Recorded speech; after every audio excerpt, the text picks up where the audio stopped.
Hi friends, அனைவருக்கும் வணக்கம். Welcome to my channel. எல்லோரும் எப்படி இருக்கீங்க ஃப்ரெண்ட்ஸ்? நல்லா இருக்கீங்களா?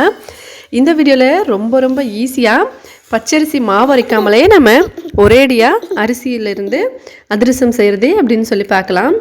ரொம்ப ஈஸியான மெத்தட். பாருங்கள் எவ்வளோ சூப்பராக ப்ளஃபியாக வருதுன்னு. வாங்க இது எப்படி செய்கிறதுன்னு சொல்லி பார்க்கலாம். முதல்ல ஒரு கிளாஸ் அளவுக்கு பச்சரிசி எடுத்துக்கலாம். இதை நல்லா சுத்தமாக கழுவிட்டு ஒரு 2 மணி நேரம் முன்னாடியே தண்ணியில் போட்டு வச்சுக்கலாம்.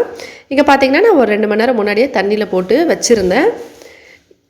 இப்போ இந்த தண்ணியை வடிச்சிட்டு இதை ஒரு அரை கிளாஸ் அளவுக்கு தண்ணி ஊற்றி நல்ல ஃபைன் பேஸ்ட்டாக நம்ம இதை அரைச்சி எடுத்துக்கலாம்.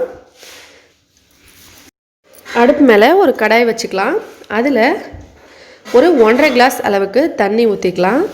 நமக்கு கரெக்டாக 2 கிளாஸ் தண்ணி வேணும். நம்ம அரை கிளாஸ் அரிசியில் அரை கிளாஸ் தண்ணியை சேர்த்துட்டோம். இதில் கொஞ்சமாக ஒரு சிட்டிகை அளவுக்கு உப்பு சேர்த்துட்டு இதில் வெல்லம் சேர்த்துக்கலாம். நீங்கள் சர்க்கரை வேணாலும் சேர்க்கலாம். நான் இங்கே வெல்லம் சேர்க்குறேன். உங்களுக்கு வெல்லம் வேணுன்னா வெல்லமோ இல்லை சர்க்கரை வேணாலும் சர்க்கரையோ சேர்த்துக்கலாம். இனிப்புக்கு ஏற்ற மாதிரி நீங்கள் சேர்த்துக்கலாம். அளவு அப்படின்னு பார்த்தீங்கன்னா ஒரு அரை கிளாஸ் அளவுக்கு இருக்கும். இப்போ அரை கிளாஸ் அளவுக்கு நம்ம தண்ணி அந்த மாதிரி அளவு பார்த்து எடுத்துருக்கோம் இல்லைங்களா, அந்த மாதிரி எடுத்துக்கலாம். ஒரு ஏலக்காய் போட்டுட்டு இது நல்லா கலந்துடலாம். இந்த மாதிரி நல்லா ஒரு 2 நிமிஷம் ஹை ஃப்ளேமில் கொதிக்க விடுங்க. வெல்லம் கரையட்டும். சர்க்கரையாக இருந்தாலும் சர்க்கரை கரையட்டும். வேறு பாகெல்லாம் எடுக்கணும்னு இல்லை. இப்போ இது நம்ம அரைச்சி வச்ச பேஸ்ட்டு. இதை இந்த மாதிரி நல்லா கலந்துக்கலாம். அரை கிளாஸ் அளவுக்கு நம்ம தண்ணி சேர்த்துருந்தோம். மொத்தமாக நம்ம 2 கிளாஸ் அளவுக்கு தண்ணி சேர்த்துருக்கோம். இப்போ இதை ஊற்றிக்கிட்டே இந்த மாதிரி கலக்கி விடணும். அப்போ தான் கட்டி கட்டாமல் வரும். அவ்வளோதான். இப்போ கொஞ்சமாக இந்த மாதிரி கெட்டியாக ஆரம்பிக்கும். கெட்டியாகும் போது நம்ம இதை இந்த மாதிரி ஒன்றா சேர்த்து கலந்து விட்டுறலாம். அப்போ நமக்கு நல்ல ஒரு டோ மாதிரி ரெடியாகி வந்துடும். பொதுவாக நம்ம அதிரசம் செய்யணும் அப்படின்னா அரிசியை ஊற வச்சு அதுக்கப்புறம் அதை காய வச்சு அரைச்சி இந்த மாதிரி பண்ணுறதுக்கு ரொம்ப லேட் ஆகும். ஆனால் இந்த மாதிரி நீங்கள் மெத்தடில் செஞ்சிங்கன்னா ரொம்ப ஈஸியாக உடனே செஞ்சிடலாம். இந்த மாதிரி நல்லா கலந்து விடுங்க எல்லாத்தையும் ஒன்றா சேர்த்து. இது நார்மல் கடாய் தான், நீங்கள் பார்த்தாலே தெரியும். இதிலே அந்தளவுக்கு ஒட்டாமல் தான் வருது. நீங்கள் நான்ஸ்டிக்கில் செய்கிற மாதிரி இன்னும் செய்யலாம்.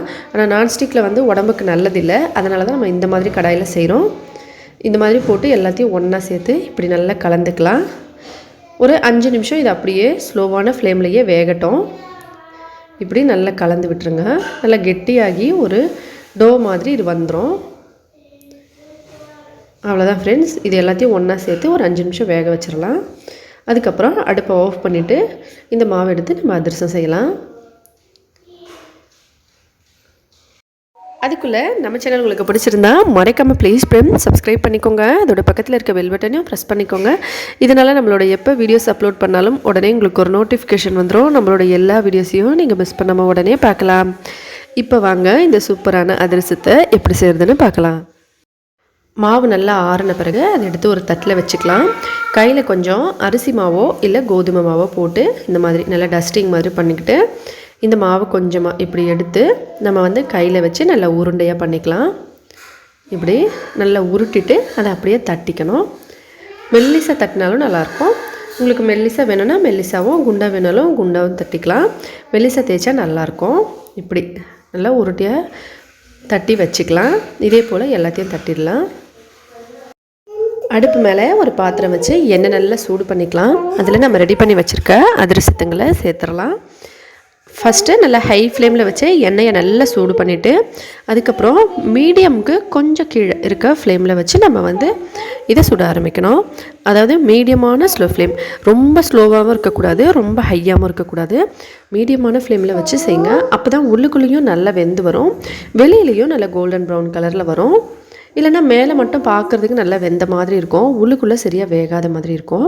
அதனால் மீடியமான ஸ்லோ ஃப்ளேம்லேயே செய்யுங்க. இப்போ பாருங்கள் நல்லா வெந்துருச்சு ஒரு சைடு. இதை திருப்பி போட்டுக்கலாம்.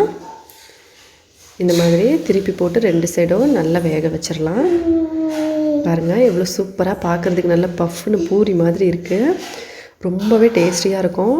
ரொம்பவே ஈஸியாக நம்ம இதை செஞ்சிடலாம் இதே மாதிரி. அவ்வளோதான் ஃப்ரெண்ட்ஸ். இப்போ இதே எடுத்துடலாம் வெளியில். நம்ம சேனலில் தினமும் புது வீடியோவாக போடுறோம். சவுத் இண்டியன் ரெசிபீஸை நார்த் லாங்குவேஜ் ஒடியாலையும் நார்த் இந்தியன் ரெசிபீஸை தமிழ் லாங்குவேஜ்லேயும் அப்லோட் பண்ணிக்கிட்டு இருக்கோம் நம்ம சேனலில். மறக்காமல் சப்போர்ட் பண்ணுங்கள். உங்கள் ஃப்ரெண்ட்ஸுங்களுக்கெல்லாம் நம்ம சேனலை பற்றி சொல்லுங்கள். இந்த வீடியோ பிடிச்சிருந்தா லைக் பண்ணுங்கள், ஷேர் பண்ணுங்கள், மறக்காமல் சப்ஸ்கிரைப் பண்ணிக்கோங்க. ஹெல்த்தியாக சாப்பிட்டு சந்தோஷமாகவும் சேஃபாகவும் இருங்க. மறக்காமல் நம்ம சேனலை சப்ஸ்கிரைப் பண்ணிக்கோங்க. நன்றி, வணக்கம்.